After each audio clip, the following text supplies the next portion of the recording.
fiery end to today's proceedings took everyone in the courtroom by surprise. And we are now getting reaction from some of the families of the Parkland victims. Let's go to Local 10's Janine Stenwin, who continues all live team coverage now from our newsroom. Janine. From veteran attorneys observing this case to Parkland families, this caught a lot of people by surprise.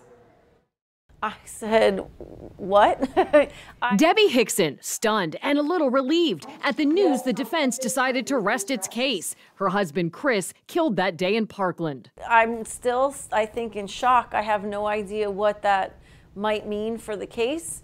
I mean, if I was completely honest, I would say that I'm glad that it was definitely very, very hard to sit through all of that. Parent Fred Guttenberg tweeting, "I am in complete shock. That's all I will say about the trial at this time. Once the jury renders its verdict, I will have much to say." Surprise, surprise, surprise, right? The defense had a surprise party, and on the guest list was not the state nor the judge. So legal analyst, criminal defense attorney Eric Schwartzreich says attorneys have no obligation to tell the judge beforehand who they're calling to the stand or whether they plan to rest. But it was strategy. Now, it wasn't professional, and the judge certainly did not like it. What more can the defense do? Every time they were making their point, and the defense just needs one juror that they can convince for life.